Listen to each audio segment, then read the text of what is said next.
Hello and welcome back to the channel. If you've been watching the channel, you would know that I'm doing a gearbox and a exhaust conversion on my Jaguar XJC. Yes, those videos are sort of going to be coming out fairly soon, but all the parts have arrived. So I thought I would give you a quick preview of all the components that I've had to order in order to do this conversion. So the first bits are the exhausts, which I've got laid out here on the bench. So I have bought all of this from Ben at Simply Performance.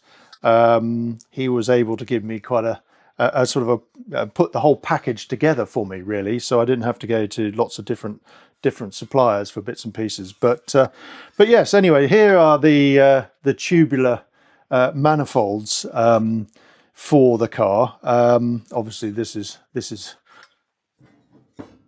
goes together like that, and I mean, if you're an engineer like me, you sort of, I look at that and I think, wow, that, you know, they're very, very nice indeed. I'm going to get them probably, I'm just having a look at the moment to see what the costs are for ceramic coating them. So I'm either going to ceramic coat them or I will wrap them. But either way, they'll have some sort of heat protection on there. So anyway, so they're the manifolds. So I'm very pleased with those. We obviously got one for each side. Then I've got various connection pipes that have come through. So they obviously fit on the end of the manifolds. Then they go into these extender pipes. I don't know what they're all called. And then this is a X pipe for the middle of the car. I know that if you're watching this channel, you would have more than likely seen Harry Metcalf's old XJC, and the sound of that car was just lovely. And so I'm trying to get mine to sound as good as that car did. So, and he, I know, had one of these in his exhaust system. So I've gone ahead and got one of those. That is actually the first one ever that Simply Performance have produced. So it's going to be interesting to see how that goes on the car. And then I've also got these, which are sports rear silencers or mufflers. So yeah, that's the whole system there. So yeah, I'm quite excited and quite looking forward to getting those on and seeing what the car sounds like. Here's the new gearbox. This is a Tremec TKX gearbox. And again, I got this through Ben at Simply Performance. I could have bought it through Roadcraft, but again, you know, I didn't, because Ben was able to offer me the entire kit, as I mentioned before. So this is the Tremec gearbox. I've gone for a one with a 0.81 fifth gear. I could have had a 0.68 fifth gear, but I decided that I didn't want, you know, the 0.81 is sort of a road race type gear, and through much deliberation with Ben and the guys at Roadcraft, so Brian, I settled on the 0.81, and it just means that I'm going to be able to have that fun. And this is what the whole reason for changing it is, that, you know, and again, if you're watching this, you probably already know, but the Jaguar V12 engine, you know, it comes on song at about 4,000 RPM, and with the current 3-speed automatic gearbox, you never get anywhere near that. So and I have this car to have a bit of fun in it, so I wanted to have first up to fourth as sort of, you know, just going up through the gears and hearing that engine sound and all of this if I really wanted to, and then a fifth gear just for cruising on the motorway. And the guys gave me a nice graph, and so basically I was able to have a look at the different gear ratios in each gear to see sort of roughly what speed the car will be doing. So it's all based on 5,500 RPM with 205 by 70 R15 tyres and wheels, so 15-inch rims, which are the standard size. So in first gear, which has got a ratio of 2.8, we'll be doing it about 40 max at 5,000 RPM, about 48 miles an hour. Second gear, which is the ratio is 1.8, at the same RPM, about 75 miles an hour, roughly, or 74-ish, something like that. Third gear is 1.2, and again, that is at 5,000 RPM, about 109 miles an hour. Fourth gear, which is 1 to 1, 140 miles an hour. And fifth gear, well, like I said before, 0.81 and 173 miles an hour. I don't think I'll ever get to any of those speeds, but the point is that actually, you know, I want to make it more of a driver's car, and just a lot of fun to go out in. Obviously, you don't have to do any of that. You can just quietly go up through the gears and just, you know, just meander around. So I think, you know, that suits me fine. So this, yes, like I say, this is a Tremec TKX gearbox. I'm mating it with a Roadcraft bell housing. There are some things that you need to watch out for when you fit all of this. I'm going to have to index the bell housing to the engine, and I will show you all how I do that. There's lots of YouTube videos on actually doing that, and if you go to the Tremec website, there are YouTube's videos on how to index the bell housing to the car, but I'm going to do that as well so I can show you. So yeah, so that's the manual gearbox, and it's not quite as straightforward as you think when you change a gearbox. Obviously there's lots of auxiliary parts that go on around it. So you've got the speedo drive you've got to change, obviously the transmission tunnel. I've gone for this one as well, just going back to the gearbox. I've gone for a 5-speed as opposed to a 6-speed box, and the reason I've done that is it means I don't have to cut the car. I didn't want to have to cut the transmission tunnel and mess around and do all of that, because the car is in such good condition, inside and out and underneath, and which you will see. I just did not want to start cutting it about.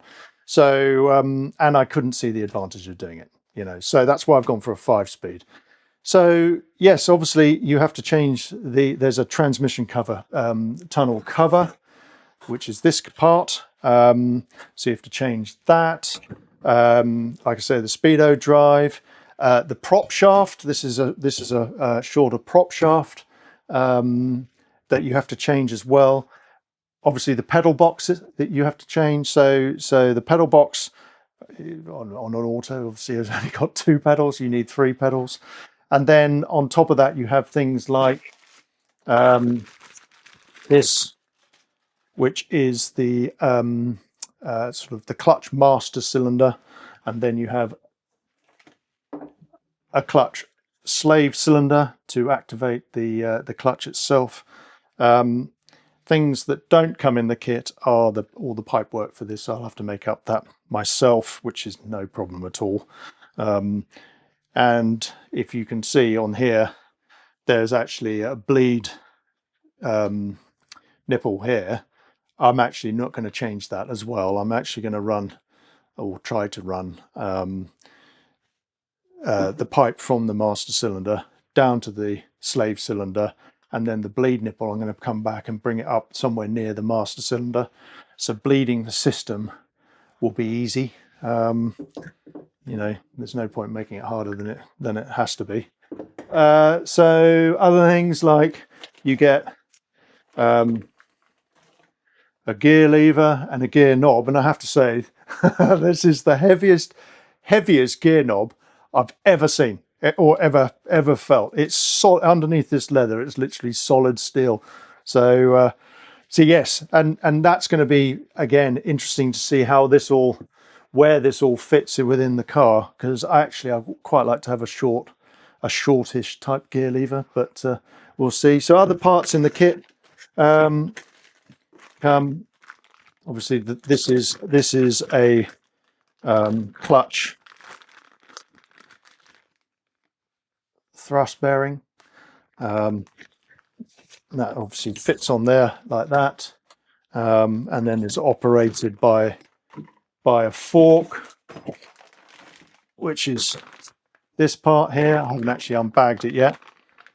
That then fits in between here and through where the slave cylinder will be, and is activate pushing that against the clutch. What else? Got things like the engine mounts. So they've given me the engine mounts now that will fit on. So yeah, so the whole kit I've got, apart from a couple of bits. I'm still waiting on the pedal box to arrive. You know, that I'm going for a sort of a fabricated aftermarket one. I could, if I wanted to, have the pedal box on the car altered to suit. I don't really want to do that. I want to keep all the components with the car. So you know, so the components that I've got or I've changed so far, I've actually still got all the original stuff. So I don't know whether that's worth it or not, but anyway, perhaps you guys can comment below and let me know whether you think that's a good idea or a bad idea. I don't really know personally. You know, you end up storing all this stuff. So let me just show you the other bits and pieces. This is quite exciting. This is a company called McLedo. I've never heard of them before, but anyway, McLedo. This is a lovely clutch assembly. Go on the car. That's going to be fun to fit. It comes with the special tool for the alignment, which is really good. I was thinking I was going to have to machine that up and make one myself, but and then obviously put that down, and then we've got the clutch plate here. So yes, so you know, it that fits on there like that. Yeah, so that's quite cool. Quite happy with that. Let me just put that away. Oh, and then the last bit is, which is bloody heavy, I have to admit, is a new flywheel. Because obviously the flywheel that's all the what's it called? God, it slipped my mind now. With a torque converter, flex plate, I think it is. Yeah, so the flex plate on it, obviously I have to take that off and then bolt that on, and that's pretty heavy. So yeah, so anyway, it's a bit of a short video this week. We're sort of obviously building up towards Christmas, and with everything that's going on, obviously time's a bit precious. So I hope you did enjoy that video. If you did, please, you know, hit that subscribe button, give us the like, you know, the thumbs up, and thanks for watching, everybody. And I hope to see you in my next video. Well, I will see you in my next video very soon.